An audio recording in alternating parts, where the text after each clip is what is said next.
guys can fit in those jets? Too big. Yes. Yeah, tell them they gotta Honestly, just capture yeah, they gotta get that weight down. That's cool.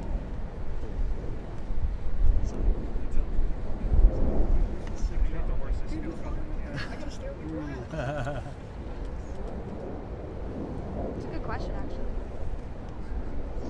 Very considerate of their feelings. No update. Good. Straight back. I see.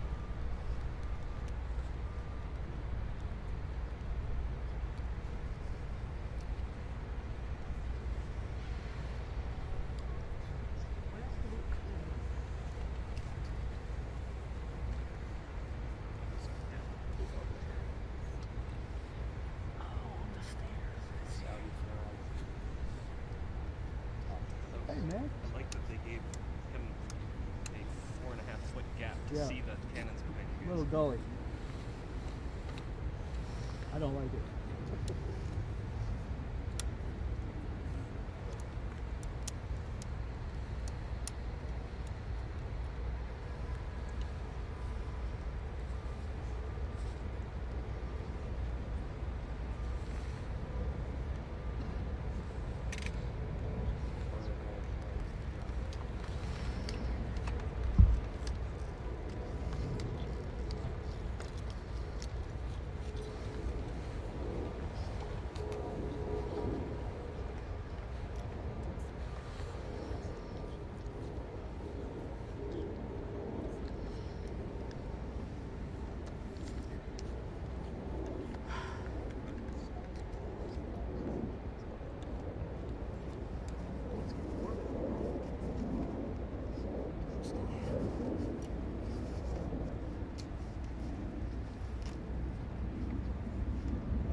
Ladies and gentlemen, the President of the United States.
South should be on. You can stay here if you want.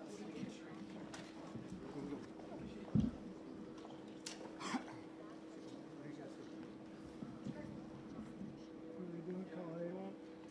What's that? Are they doing a colonnade one? Yeah. So I'm just gonna sit here, pick them up here.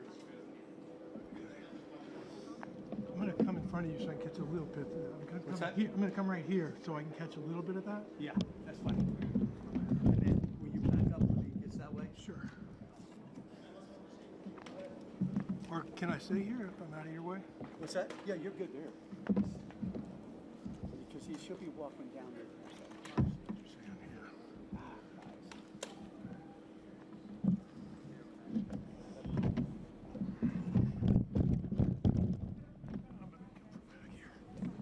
What's that? I know it's Just trying to. no matter what you're damned if you go there. Just want to come up closer. They're going to be in your shot. You guys want to come up here? Everybody's in the shot. Do you want to go over there? I just Well, thought, what then is I'll this never shot? get back here for Yeah, this. I What mean, is this? we prefer to pick up. I'm going to pick it up right here. Okay, that's Coming fine. Yeah, that's fine. Whatever. And then you're going to back up this way. Right? I am. Okay, awesome. Thanks, bud.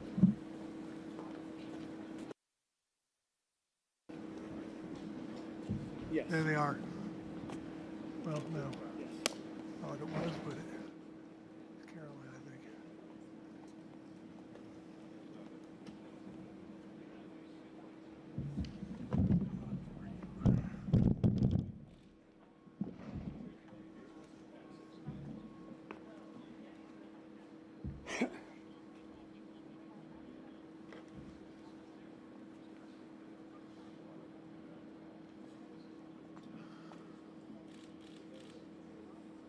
Yeah.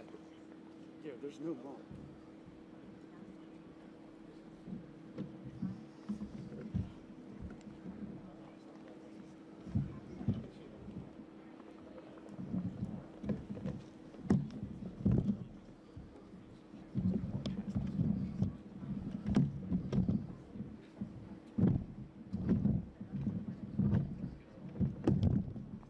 It's a standard. It's a standard. Standard by that. Don't hold.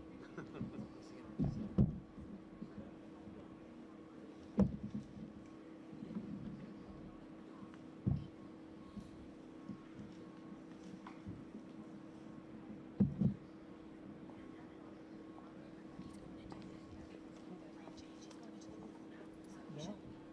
Not. Yeah, he's going to walk down. Yeah, right. Not me, yeah. Yeah.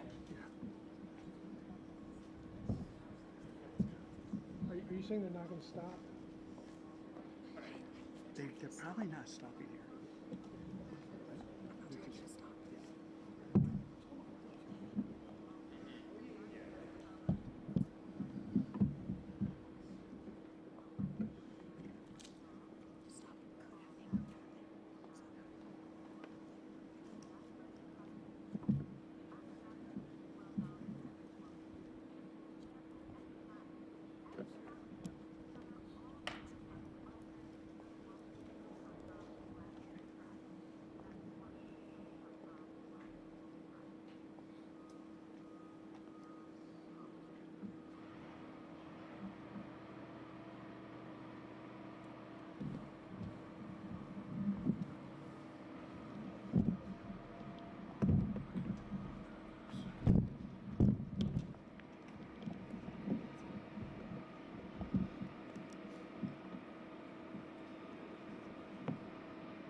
see the video? Does it look a little off?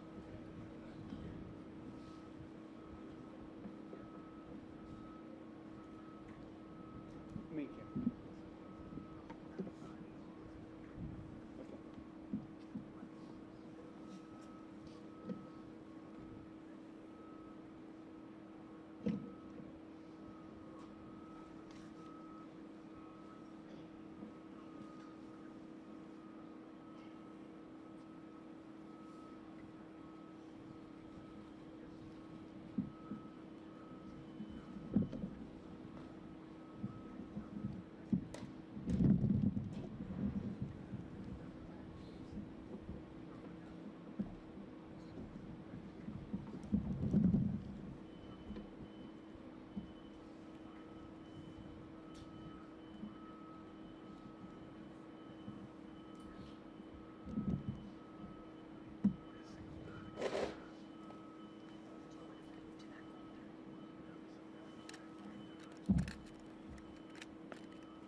A little bit.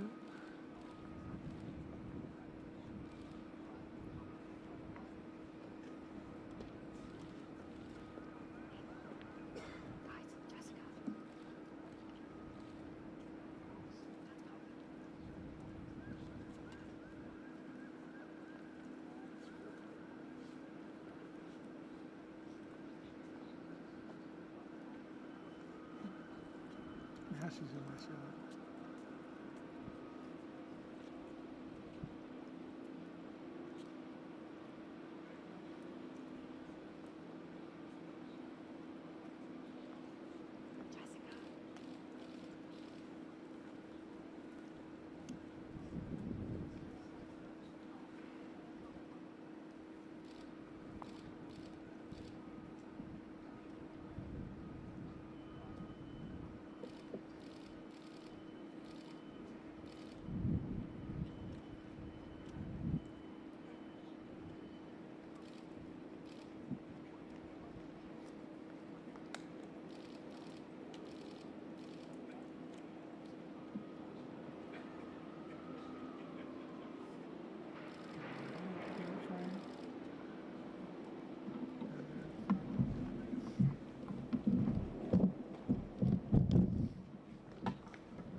He's a good guy. I'm giving you a build-up. Good guy. He is. Yes, definitely. That's an easier performance. That's an easy one. And you know, and you will respond. Not spending your money.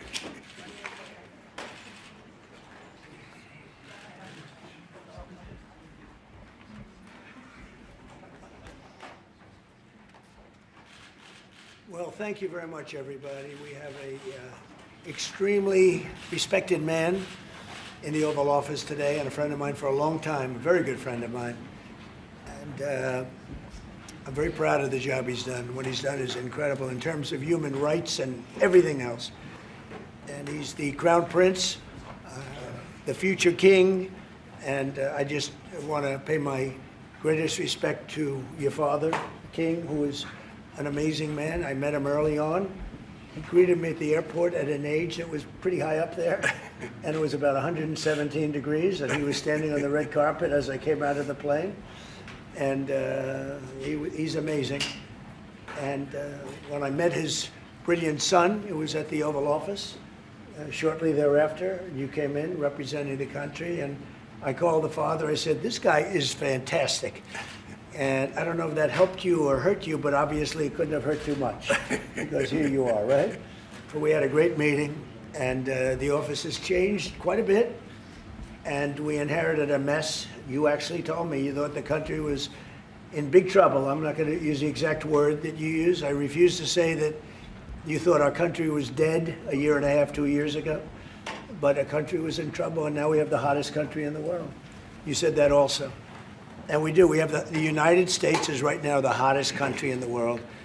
And between the tariffs and the election, November 5th election, we've done things that nobody can believe. $21 trillion will be the amount invested in the United States or committed to invest in 1 year.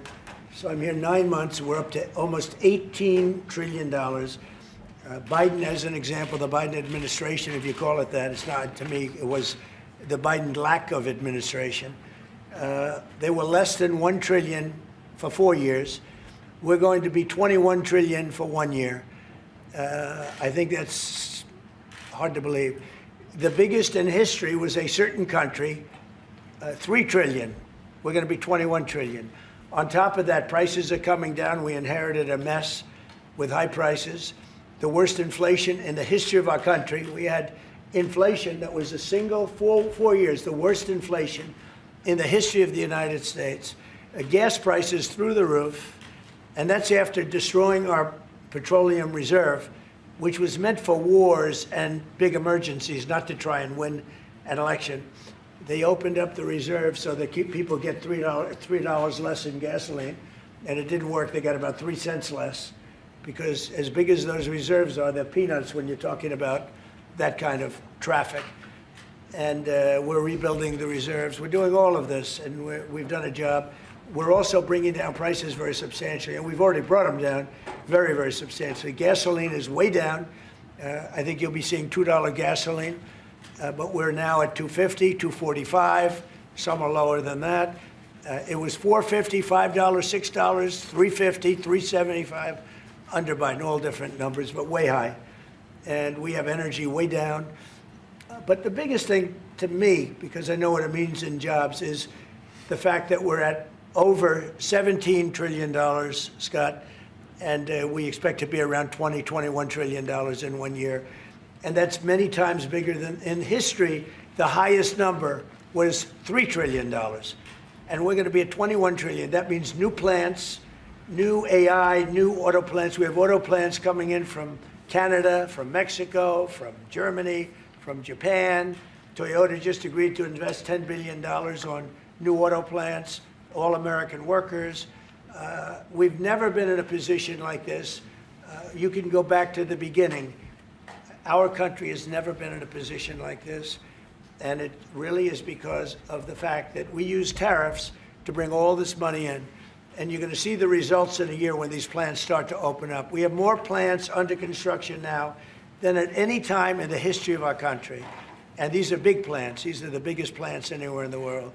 And I want to thank you because you've agreed to invest $600 billion into the United States. And because he's my friend, he might make it $1 trillion, but I'm going to have to work on him. But it's 600. We can count on 600 billion, but that number could go up a little bit higher, yes, sir. I don't know. We'll see. But we appreciate it very much. So Saudi is going to be investing at least $600 billion, and that means investments in plants, in companies, money on Wall Street, and what it really means for everybody that really counts is jobs, a lot of jobs. We have a lot of jobs. So I just want to thank you. We've been really good friends for a long period of time. We've always been on the same side of every issue.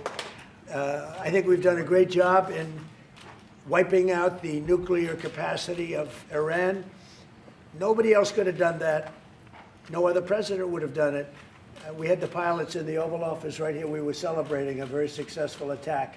So I had them in with that beautiful B-2 bomber that's over there. And they said, sir, for 22 years, we practiced this attack. Our predecessors, these were very young guys, so 22 years, they said our predecessors and us practiced the attack on Iran, but no president ever gave us the go-ahead. 3 times a year they went out and they practiced the attack. Nobody let us do it until you came along, and I let them do it because it was the right thing to do. You can't have a nuclear Iran. And so we put you in a very good position. But I just want to say it's an honor to be your friend, and it's an honor that you're here. And if you'd like to say a few words, but thank you very much. Well, thank you, Mr. President. This relation has been a relation for about 9 decades, and we've been working together for a long time. But today it's a very important time in our history because there is also a lot of things that we're working in the future.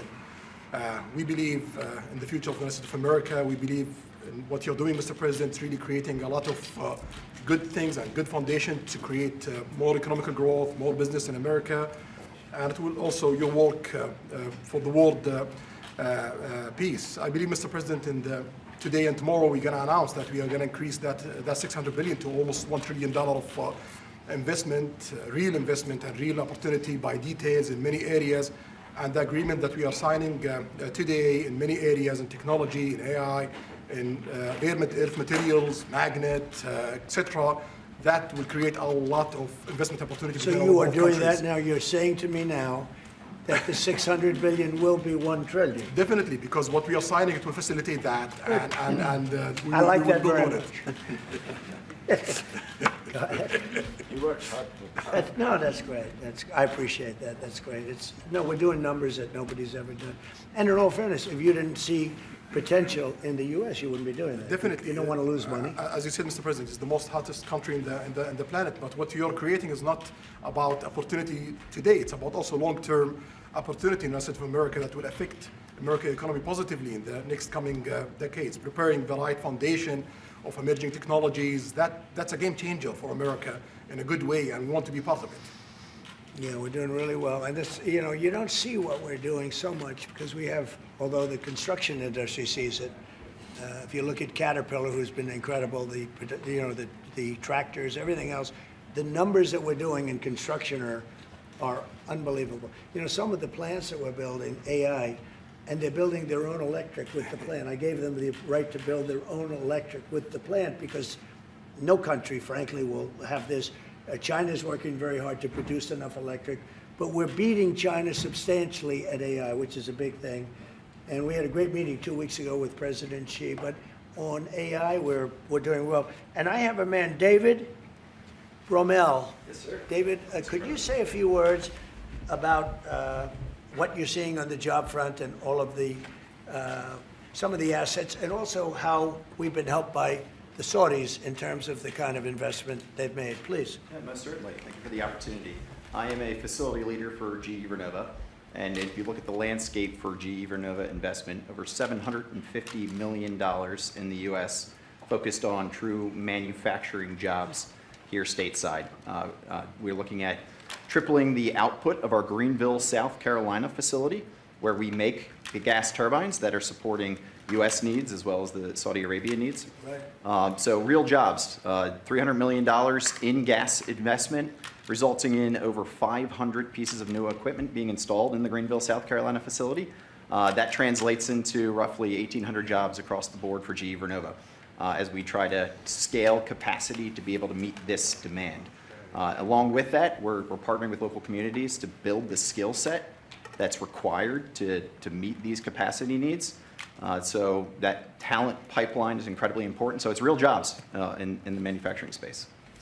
Well, you've been great, and thank you very much. And we love that state. I won that state by record numbers. I won a lot of states by record. Texas, a lot of them by Indiana. We're working with Indiana or something right now. We won that. We won a lot of them by records, but that was one of them. I want to thank you very much. Say hello to everybody. Great job. You're doing a great job. Thank you. So just in wrapping up, we'll take a couple of questions, but I want to just tell you what an honor it is to be your friend. And I very much appreciate the investment of now $1 trillion, okay? I'm glad you got that out. I didn't want to be the one to tell them, but that's great news. We keep increasing, Mr. President. I know. Each time the opportunities are just increasing more and more. Well, the opportunities, right? You know, we're doing better. Even if you look back 6 months ago, I mean, now all of a sudden you feel even better. So, and I think we're only going to go in one way. Does anybody have any questions? Mr. President, have you approved the export licenses for advanced chips to Saudi Arabia? The export licenses? We are working on that. We're negotiating that right now. Marco, do you want to talk about that, or Scott? Okay, well, I mean, that's part of, we may have announcements on that later today, but that's what we've been working on is the mechanics by which something like that could be achieved, and it's part of the broader process, part of this broader engagement and cooperation between our two countries. Certain levels of chips. Yeah. And for the Crown Prince, Your Royal Highness, you're talking about $1 trillion of investment. Could the kingdom continue to do that with oil prices in the mid-60s? We are not creating a fake opportunities to, please America, please President Trump. It's real opportunities. For example, when you ask about the AI and the chips, Saudi Arabia have a huge demand of, a huge need of computing power, and we're going to spend in the short term around $50 billion by consuming those semiconductors for our needs in Saudi Arabia. And with the agreement that we're going to have with South America, that will allow us to focus that consuming power in the short term by $50 billion from the South America, and long term with hundreds of billions of dollars in the long term. So there's a lot of real opportunities that fit to our need in Saudi Arabia and fit to our investment strategy. Mr. President, is it appropriate, Mr. President, for your family to be doing business in Saudi Arabia while you're president? Is that a conflict of interest? And Your Royal Highness, the U.S. intelligence concluded that you orchestrated the brutal murder of a journalist. 9/11 families are furious that you are here in the Oval Office. Why should Americans trust you? And the same to you, Mr. President. Now, who are you with? I'm with ABC News, sir. You're with who? ABC News, sir. Fake news. ABC fake news. One of the But the worst. question is One of the legitimate, worst sir. in the business. But I'll answer your question. Thank you. I have nothing to do with the family business. I have left, and when I've devoted 100% of my energy. What my family does is fine. They do business all over. They've done very little with Saudi Arabia, actually. I'm sure they could do a lot. And anything they've done has been very good. That's what we've done. We've built a tremendous business for a long time. I've been very successful. I decided to leave that success behind and make America very successful. And I've made America more successful by far than it ever was, and that it ever could have been, no matter who was president. There would be nobody bringing in $21 trillion, that I can tell you right now. As far as this gentleman is concerned, he's done a phenomenal job. You're mentioning somebody that was extremely controversial. A lot of people didn't like that gentleman that you're talking about. Whether you like him or didn't like him, things happen. But he knew nothing about it, and we can leave it at that. You don't have to embarrass our guest by asking a question like that. Okay, since you asked, Mr. President, please, if you allow me to answer. I feel painful about the families of 9/11 in America, but we have to focus on reality. Reality based on CIA documents and based on a lot of documents that Osama bin Laden used Saudi people in that event for one main purpose, is to destroy this relation, to destroy the American-Saudi relation. That's the purpose of 9/11. So whoever buy in that means they are helping Osama bin Laden's purpose of destroying this relation. He knows that strong relation between America and Saudi Arabia, it's bad for extremism, it's bad for terrorism. And we have to approve him wrong and to build our relation, to continue developing our relation. It's critical in the safety of the world. It's critical against extremism and terrorism. About the journalists, it's really painful to hear, anyone that been losing his life for, no real purpose or not in a legal way. And it's been painful for us in Saudi Arabia. We've did all the right steps of investigation, etc. in Saudi Arabia, and we've improved our system to be sure that nothing happened like that. And it's painful and it's a huge mistake, and we are doing our best that this doesn't happen again. Mr. President. Mr. President. This side, Mr. Thank President. you, Mr. President. The Crown Prince has been instrumental in helping lifting the sanctions on Syria. Will there be any joint investment between the U.S. and Syria? And will you visit Damascus? Are you from Syria? No, but Where are you from? I'm from Palestine. Oh, you're making a lot of progress, huh? Very good. Well, they like me. The Palestinians like me. The Palestinians are doing very well, actually. I think we're working very closely with a lot of people that make everybody happy, including Israel, the Palestinians, and everybody. It's very interesting. No, I think that I will tell you, the Crown Prince called me, and he specifically asked me if I would lift the sanctions on Syria, because he wants to see Syria make it. As you know, the leader of Syria was just here, and we had a great meeting, and he's a strong guy, and I guess you need a strong person to run it. And I think Syria's made tremendous progress. We did lift the sanctions at the request of the Crown Prince. Also, the president of Turkey, Erdogan, called me specifically. He said, if you don't lift the sanctions, Syria doesn't have a chance. If you do, they have a very good chance. And between the two of them and some others, I lifted the sanctions. And the results so far have been pretty good. Mr. President, can I ask you a question about the F-35s that are being sold to Saudi Arabia? Are these the same ones that are being used by the Israeli military? And if so, how does that allow for the qualitative military edge for Israel? And then I want to ask you, because you brought up the plight of the Palestinians, are you aware of relocation flights to South Africa that are taking place right now? Which flights? There are relocation flights that are taking place. Some Palestinians are being charged up to $2,000 a seat. I'm not going to South Africa for the G20 because I think their policies on the extermination of people are unacceptable. So I'm not going, so I won't refer to anything having to do with South Africa. South Africa has behaved extremely badly. But I will say that when you look at the F-35 and you're asking me, is it the same? I think it's going to be pretty similar, yeah. How will that This is a great ally, and Israel's a great ally. And I know they'd like you to get planes of reduced caliber. I don't think that makes you too happy. They've been a great ally. Israel's been a great ally.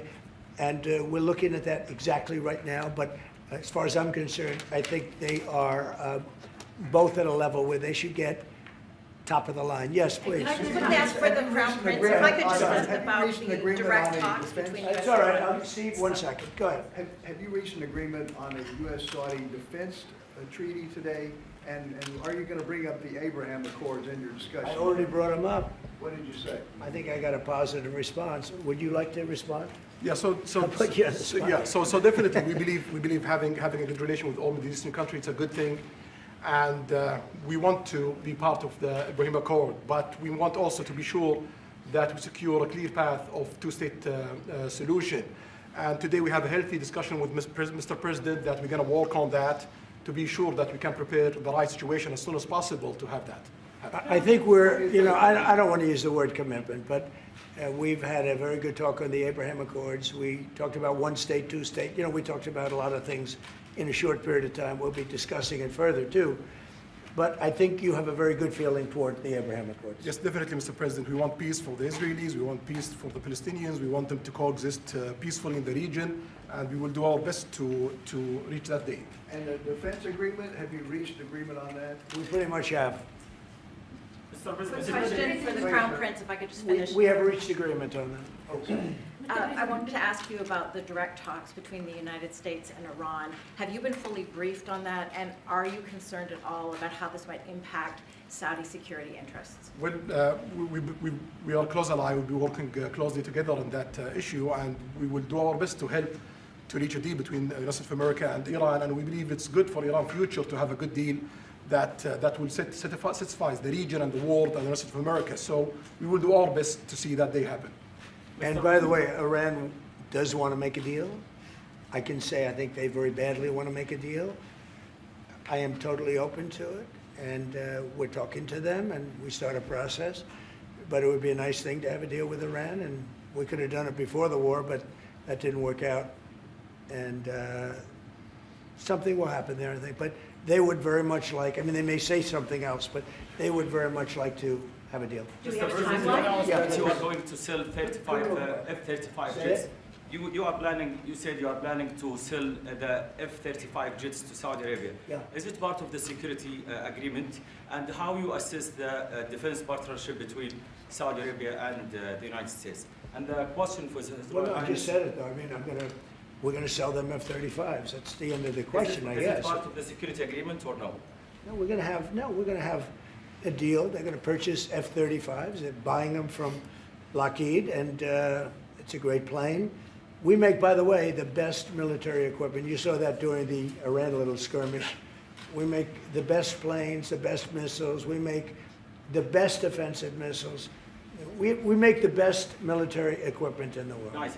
For His Royal Highness, I would like to ask you about how you see the cooperation between the United States and Saudi Arabia in the advanced technological field, especially AI, and how it will support Saudi Arabia to serve its goal to achieve the vision of 2030. Well, I will try to answer that in short, but definitely there's a lot of interest in many industries between Saudi Arabia and America, and we are signing a lot of agreements in different areas that will really add value to American economy, but also to add value to us in Saudi Arabia. And AI, it's critical for us because one of the long-term problems that we could have is lack of workforce. As you've seen in the past few years, some of them have reached 30% of the global immigration to Saudi Arabia. So we know that to assure the Saudi Arabia GDP growing with the lack of workforce that we have, we need to use a lot of computing power to replace job in the long term. So that's huge demand in Saudi Arabia, and we want to link it to American private sectors and getting the supply from America. So there's a lot of opportunities in that area. And we're also involved in AI in Saudi Arabia. So we're working, and we're leading by a lot on AI. Actually a lot. China would be in second place, but we're leading by a lot. And I have to say this, and our relationship with China has been very good. And as far as buying our farm products, they're pretty much on schedule, Scott. I'd like you to call them, say if they could speed it up, it would be good. Okay, but they're pretty much on schedule. I'm sorry, media, please. If I may, I have a question for both the Crown Prince and President. Who are you? Where are you from? I'm Faisal Abbas from Arab News, Saudi Arabia, Your Excellency. You should be a friendly question. Your Royal Highness, just picking up on something you've just mentioned about how some people try to destroy the relationship between Saudi Arabia and the United States. Perhaps, since the launch of the vision, we've been used to having the bigger picture and that everything fits into the bigger picture. Might you want to elaborate a little bit about where is the relationship, the bilateral relationship, the strategic partnership between Saudi Arabia and the United States heading, and what's the big picture there? Well, I don't think it's a relation that we can replace it from the Saudi side or the American side. It's a critical relationship for our political attempt, for our economical attempt, for our security, for our military, for many things. And it has been there for 9 decades, and the opportunities that we have today, it's huge, and it seems that it's going to get deeper in the next few decades. And what we are having today and tomorrow with President Trump, it's really a huge new chapter on this relation that will add value to both of us. You know, when you think about it, I'm just sitting here. You're with the future king, a man who's respected by everybody, a man that doesn't have to be doing this, really. I don't have to be doing it either. And yet we're sitting here taking questions, we didn't say, oh, you can't talk about this. And there's never been transparency like this.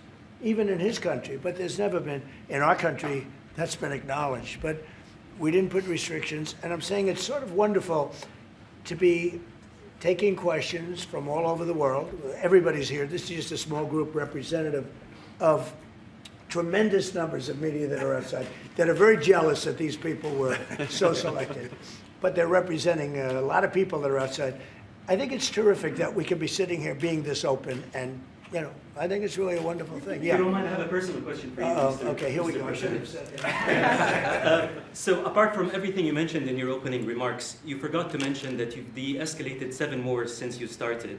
At least in our part of the world, you are seen as a peacemaker. And adding that to all the executive orders and everything else you've mentioned, I really have to wonder, in your speech in Saudi Arabia, I was there, you said that His Royal Highness does not sleep at night thinking how he does things better. We wonder in Saudi Arabia, how do you manage your own time? And what's your formula for management? He does not sleep much, and I don't sleep much. I think we have the same schedule. We're thinking about our countries. And if you sleep a lot and you're president, we just had one that slept more than any president. He broke every record. He sleeps all the time, during the day, during the night, on the beach.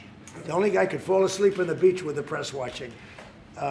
No, he's not a sleeper. I'm not a sleeper. We don't. We talk at night. We can talk. I can call him almost any time. He goes, hi, how you doing? It's like the craziest times.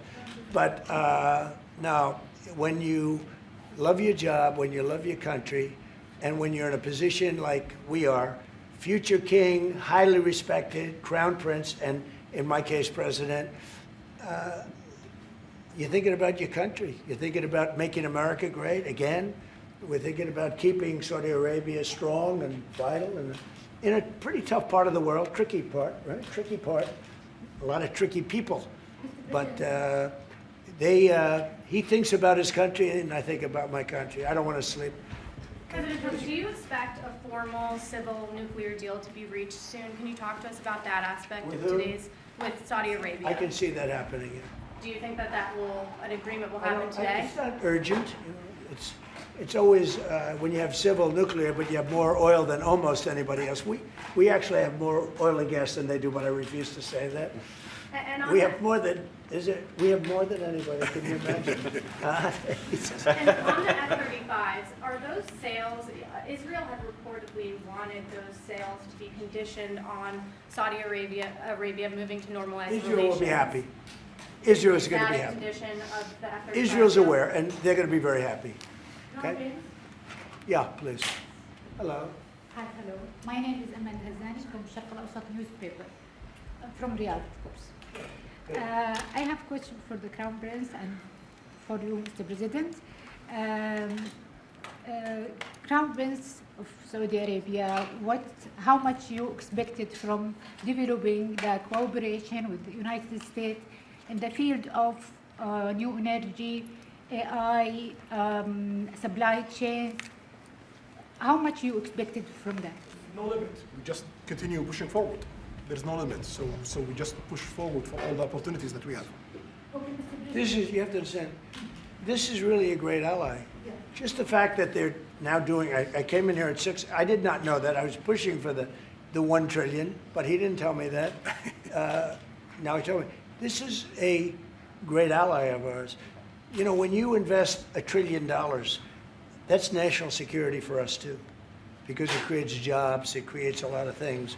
And I would say, Scott, right, when you hear one country is putting $1 trillion into the United States, that creates national security. And, you know, I think that they don't have to say that, but I think a big part of that is also the fact that tariffs are in play. But even beyond tariffs, that's a real ally that will do that. Creates a lot of power for the United States. We are also in Saudi Arabia very happy because this much of Saudi money is functioned here, and of course it's come back for us for benefits. So it's complementary interest. So this is the I think what's different the friends and ally do. Well, look, I love the country of Saudi Arabia. I know the people very well. The level of treatment that we go when we go to Saudi Arabia is something that is incredible. And the people like us, and I think they really like America, especially when I'm president. I mean, I don't think they liked America so much maybe for 4 years recently. I think Obama treated Saudi Arabia very, very badly, as you know. And I think Biden didn't have any idea where the hell he was. So I don't think Biden knew the difference. How would you describe the future relationship with Saudi Arabia? I mean, from the strategic aspects, how would you describe that? Say the relationship is with? Yeah, of economic I would say politics top of and the line. relationship. It's as good as it can. I don't think it can get much better. We have a country that trusts us, and that's why they make that investment. If they didn't trust us, they couldn't make that investment. And we trust them. They've been very reliable. Now I rebuilt our military in my first term, and we spent trillions of dollars, and we gave away some of it in Afghanistan stupidly because we had stupid people running our country. But we gave away, but that's as much as it was. It's a tiny fraction of what we put here, and we're bringing our military to a new level, the highest level ever. We have those plants are going out, and again, it's all American jobs and everything, so it's good for a lot of reasons. But as far as Saudi is concerned, no, I don't think our relationship could be better. I don't think they had a great relationship under Biden, and I don't think they had a great relationship under Obama. But they have a great relationship under Trump. When we did the Presidential Walk of Fame, you saw that, right? And we're walking, and I asked the Crown Prince, so outside of Trump, because I blow everyone away, who was the best president for Saudi Arabia? And you could, maybe, it's an interesting answer, I don't know.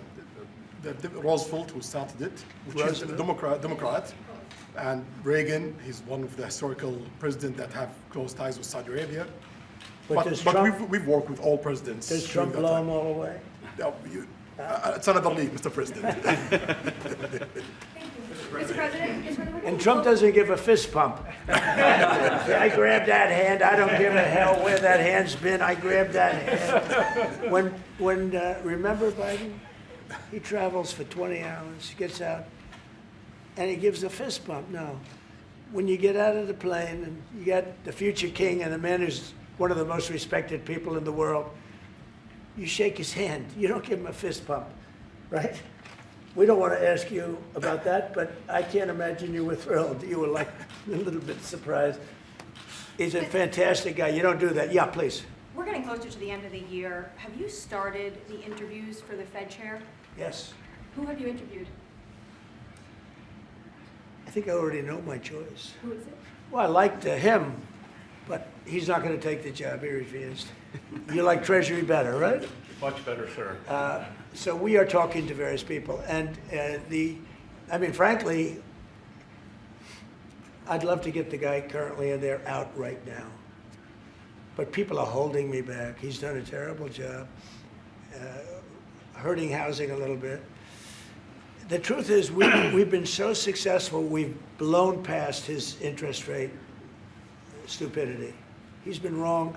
That's why I call him too late. He's too late. Jerome Too Late Powell. He was recommended to me by a guy that made a bad choice. And it's too bad. But despite that, it's having very little impact because we have all of these things happening. But it has an impact on housing to a certain extent. He's a fool. He's a stupid man. But we have some very good people. Yes, sir. You'll be sitting down with them in the near future. And we have some surprising names, and we have some standard names that everybody's talking about. And we may go the standard way. You know, it's nice to every once in a while go politically correct. But we have some great names. Steve, please. Have you talked to President Maduro of Venezuela yet? Are you still open to that? He wants to talk. Yes, sir. Yeah, I'm open to talk. I talk to everybody. But no, he wants to. They treated us very badly. They sent all of their prison population into the United States, and we're getting them out rapidly. But he sent all of his, and he sends drugs into the United States and other things. No, he treated us badly. He was dealing with a bad president, and he was able to get away. We have now, I think we have the strongest borders anywhere in the world. Nobody's coming in unless they come in legally. You know, we're taking very weak borders where millions of people came in. For the last 6 months, I mean, I don't do these reports. They say 0 people have been able to come in. Is that pretty good? Mr. I don't know President, if that's right, but it's pretty Mr. President, why wait for Congress to release the Epstein files? Why not just do it now? You know, it's not the question that I mind, it's your attitude. I think you are a terrible reporter. It's the way you ask these questions. You start off with a man who's highly respected, asking him a horrible, insubordinate, and just a terrible question. And you could even ask that same exact question nicely. You're all psyched up. Somebody psychs you over at ABC. They're going to psych it. You're a terrible person and a terrible reporter. As far as the Epstein files is, I have nothing to do with Jeffrey Epstein. I threw him out of my club many years ago because I thought he was a sick pervert. And I guess I turned out to be right. But you know who does have? Bill Clinton, Larry Summers, who ran Harvard, was with him every single night, every single weekend. They lived together. They went to his island many times. I never did. Andrew Weissman, I hear. All these guys were friends of his. You don't even talk about those people. You just keep going on the Epstein files. And what the Epstein is a Democrat hoax to try and get me not to be able to talk about the $21 trillion that I talked about today. It's a hoax. Now, I just got a little report, and I put it in my pocket, of all the money that he's given to Democrats. He gave me none, zero, no money to me. But he gave money to Democrats. And people are wise to your hoax. And ABC's, your company, your crappy company, is one of the perpetrators. And I'll tell you something. So why not just sign it now? I think the license should be taken away from ABC because your news is so fake and it's so wrong. And we have a great commissioner, the chairman, who should look at that because I think when you come in and when you're 97% negative to Trump and then Trump wins the election in a landslide, that means obviously your news is not credible and you're not credible as a reporter. So I've answered your question. You should go and look at the Democrats who received money from Epstein, who spent their time.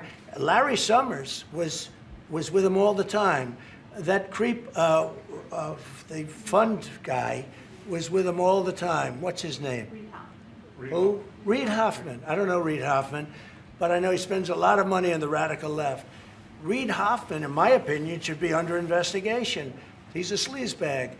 And those are the people, but they don't get any press, they don't get any news, and you're not after the radical left because you're a radical left network. But I think the way you ask a question with the anger and the meanness is terrible. You ought to go back and learn how to be a reporter. No more questions from you. Who else has a question? Prince, very quickly, I want to ask you, how much money is Saudi Arabia giving for Gaza reconstruction? We are in discussion about that. Still, there is no amount being It'll be a lot. named, but we will definitely help. Yeah, he's going to, it's very important to him. And a quick follow-up, the International Security Force, given your pledge there would be no U.S. boots on the ground, what is the U.S. role going to be in that? And how do you sort of ratify the allegations that this could undermine Palestinian sovereignty and even the path to statehood? Look, I think we're going to get along great with the Palestinians, and we know their leadership. We just had a very, you hate to say war, but it was a war. Very, very successful. And you could say, really, it was on behalf of everybody. We did that on behalf of everybody. And the outcome was extraordinary because we had the best pilots, the best equipment, the best planes, the best everything. And Israel bought the best equipment. They bought it from us. Everything's from us. It all starts here. This office, I was talking to the Crown Prince a little while. You walk into this office, for somebody from the outside, the Oval Office, it's the most powerful place in the world. You're standing right now in the most powerful place in the world. And no matter how big you are, these are the biggest people, the richest people. They walk into this office. It's special, isn't it? Look at him. He's so happy to be here. But you walk into this office. It's the Oval Office. And we've done a lot of good with this office. I've stopped actually 8 wars. I appreciated your question before. But I've actually stopped 8 wars. I have another one to go with Putin. I'm a little surprised at Putin. It's taken longer than I thought. But we stopped India and Pakistan. I could go through the list. You know the list better than I do. I'm very proud. And I stopped one that was almost ready to start again. You know, there was one that was ready to start. And they're doing very well. So and it all took place right here in the Oval Office, whether by telephone or whether by they came in. Many of these leaders have come in, and they signed their peace deals right here in the Oval Office. So no matter if it's the biggest business people in the world or the greatest leaders in the world, the biggest leaders in the world, like the gentleman on my right, everybody walks into the Oval Office and they say, wow. And now, by the way, the Oval Office is in the kind of condition that it should be in. Whether you look at the walk or the marble floors or anything down the road, we're fixing the White House. We're building one of the greatest ballrooms ever to be built. We have an event tonight, and we're going to have about 118 people because we have a very small room. For 150 years, they've wanted a ballroom, and now you're going to get a great ballroom. And I have to say, I probably made a lot of enemies because in your honor, we're having a dinner tonight, a beautiful dinner tonight, and we have a very small room, right? It's called the East Room, and it's beautiful, it's lovely, but it's like for a little cocktail before you go into a ballroom. It's a very small room. They've wanted a new ballroom for 150 years. We could have sold the big ballroom out 3 times in honor of this gentleman. So I made a lot of enemies because I have a lot of people that are invited tonight or are unable to come because of the size constraint. But you know what we'll do before I leave office? We'll have another dinner because we'll have it ready long before I leave office, and it's going to be beautiful. It's a very popular thing what we're doing. And by the way, no government funds. It's all put up private money, all private money. And in the case, I think there's a restriction on foreigners. Otherwise, I could have asked you just for a check, okay? But there's a restriction. These are all private individuals that put up a lot of money to build the ballroom. Not one penny is being used from the federal government. So it's really a nice thing. But I look forward to it. I just pointed it out. This would be a perfect night to have that ballroom open, Susie. If we had that open, we'd have a lot of people very happy. Right now, we have a lot of unhappy people because they all want to be with us tonight to honor this great man. Thank you all very much. Thank you. Thank you, Press. Thank you, Press. Everybody out. Let's go.